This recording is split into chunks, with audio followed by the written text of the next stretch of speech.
Assalamualaikum warahmatullahi wabarakatuh. Alhamdulillah wassalatu wassalamu ala rasulillah Sayyidina Muhammad ibn Abdillah wala hawla wala quwwata illa billah. Amma ba'd. Faqad qala Allah Ta'ala fil Qur'anil Karim. A'udzu billahi minasy syaithanir rajim. Bismillahirrahmanirrahim. Khairukum man ta'allamal Qur'ana wa 'allamahu. Allahumma shalli ala Sayyidina Muhammad wa ala ali Sayyidina Muhammad. Hadirin wal hadirat rahimakumullah. Kali ini saya akan menyampaikan sebuah makna dua kalimat syahadat yang seutuhnya. Sebagaimana yang kalian tahu, syarat mutlak atau yang paling utama sebagai seorang muslim yakni mengucap dua kalimat syahadat. Tentu tidak semua muslim bisa memahami arti dan makna dua kalimat tersebut. Bahkan para pemuka agama serta para ulama pun kesulitan memahami makna di balik dua kalimat syahadat tersebut secara utuh. Dan untuk memahami makna dari dua kalimat syahadat tersebut, perlulah dipahami terlebih dahulu apa arti dua kalimat tersebut menurut bahasa dan apa arti dua kalimat syahadat tersebut menurut ilmu Islam. Dan pemahaman ini pun tidak akan mendukung seorang muslim mengerti secara utuh perihal dua kalimat syahadat secara utuh, karena akan masih menimbulkan pertanyaan-pertanyaan yang baru. Maka diperlukanlah pengetahuan pendukung untuk bisa memahami dua kalimat syahadat tersebut. Dan adapun hal-hal pendukung untuk memahaminya adalah: pertama, harus memahami awal Allah dalam hal penciptaan, dari adanya Allah sebagai satu-satunya wujud yang esa, tanpa ada satu wujud yang lain, hingga dimulainya proses penciptaan.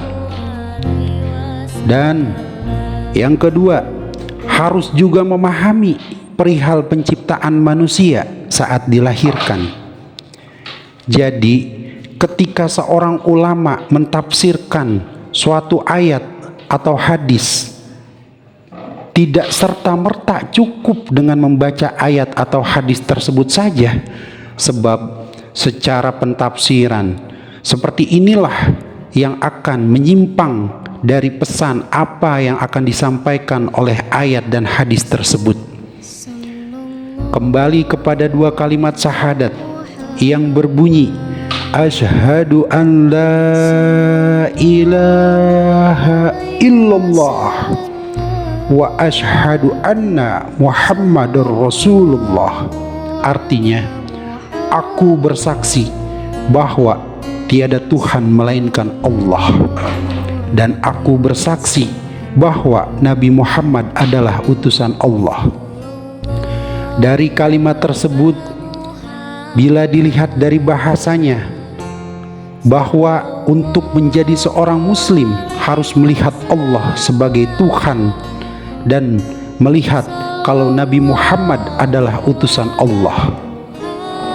Tapi ada hal dari kalimat di atas yang tidak pernah disadari oleh seorang muslim, bahwasanya Allah sebagai Tuhan yang Maha Tahu, mengakui bahwa bakal ada yang mengaku Tuhan dan ada yang mengakui pengakuan Tuhan tersebut. Itu terlihat dari kata tidak ada Tuhan melainkan Allah. Jadi singkatnya, untuk menjadi seorang muslim harus mempercayai dan meyakini bahwasanya Allah adalah Tuhan yang maha benar. Allah adalah Tuhan yang maha benar adanya, dan Nabi Muhammad SAW itu memang benar-benar utusannya. Tapi yang jadi pertanyaan, apakah seorang muslim itu mengenal kedua sosok yang disebutkan dalam dua kalimat syahadat tersebut? Mengingat arti dua kalimat syahadat tersebut di atas hanya dipandang berdasarkan bahasanya saja, serta di saat mana seorang muslim itu melihat Allah dan Rasul-Nya. Padahal dalam ilmu Islam juga harus dipahami batasan makhluk ciptaan itu hanya bisa bertemu siapa sebagai penemuan puncak seorang muslim. Jadi untuk memahami hal-hal yang berkaitan tentang keilmuan Islam tidak bisa hanya merujuk pada satu ayat, karena ayat satu dan yang lainnya saling berkaitan sebagai jembatan penghubung dalam pemahaman. Hadirin wal hadirat rahimakumullah. Di satu sisi seorang muslim wajib melihat Allah, dan di sisi lain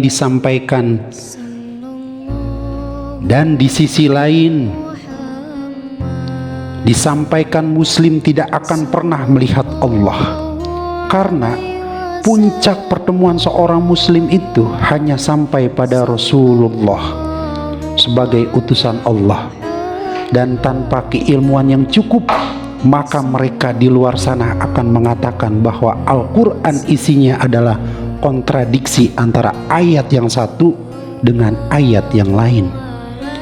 Bahkan dalam satu ayat Allah sampaikan bahwa kiamat itu terjadi dengan tiba-tiba.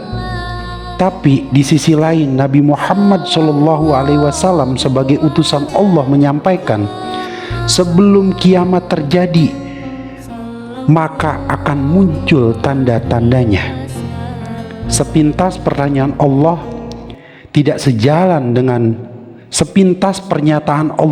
sejalan dengan pernyataan utusannya, karena sebuah kejadian yang diawali dengan adanya tanda-tanda namanya bukan tiba-tiba. Dan di sini kami akan menyampaikan bagaimana memahami dua kalimat syahadat secara utuh, agar sebagai seorang muslim tidak hanya untuk penting percaya saja, tapi paham dengan apa yang diucapkan. Kami akan mengawali tentang Allah dan siapa Allah serta Rasul-Nya dalam dua kalimat syahadat tersebut. Sebagai landasan atau dukungan dalam memahami dua kalimat syahadat, Allah dan Rasul-Nya yang dimaksud dalam syahadat tersebut di atas adalah wujud Allah yang esa, tidak bercerai-berai, tanpa adanya sesuatu yang ada selain wujud Allah. Di dalam wujud keesaan, Dia ciptakan wujud kelakuannya yang berkata-kata, yang kita kenal dengan sebutan kalamullah. Nur Muhammad sama, ruh Muhammad sama, atau juga bisa kita sebut Rasulullah.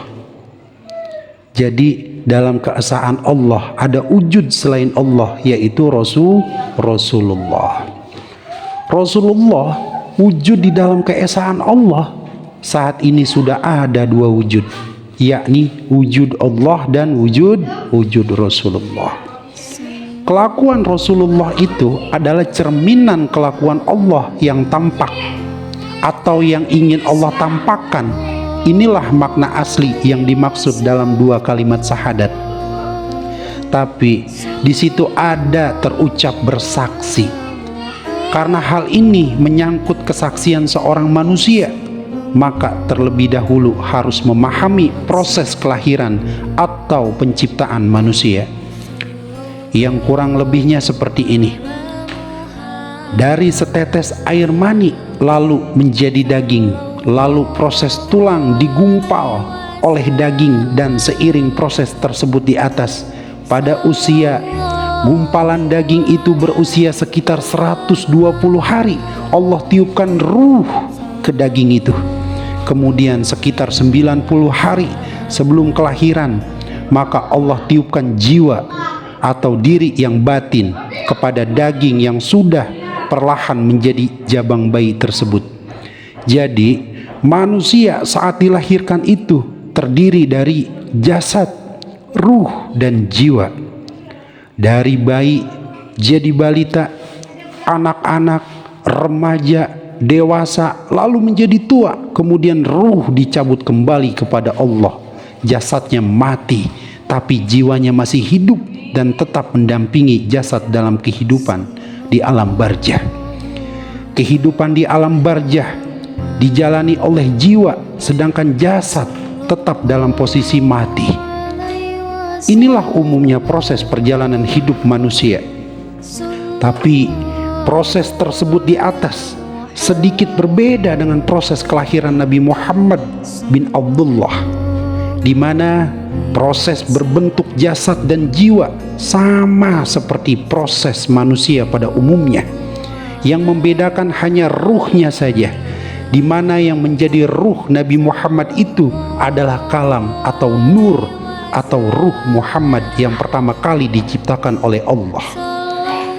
Dan saat menjalani hidupnya pun proses mirip dengan manusia pada umumnya. Yang membedakannya adalah ketika Nabi Muhammad SAW wafat, ruh kembali kepada Allah.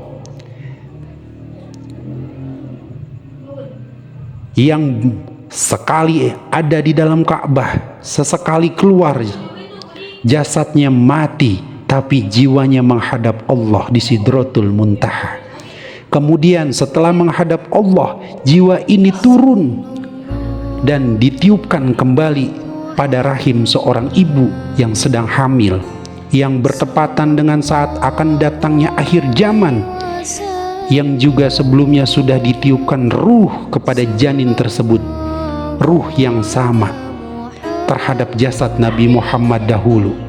Kelahiran bayi inilah yang kelak akan menjadi sosok Al-Mahdi. Singkatnya, seorang muslim di akhir zaman ketika bertemu Al-Mahdi itu sama seperti bertemu Nabi Muhammad SAW. Dan umat muslim dahulu ketika bertemu Nabi Muhammad SAW sama saja bertemu Allah.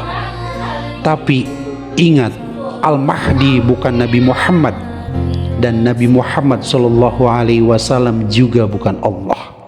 Ingatlah, di sini ada dua sosok, sosok Nabi Muhammad dan sosok Al-Mahdi. Dua sosok inilah yang nyata kepada dua kalimat syahadat tersebut.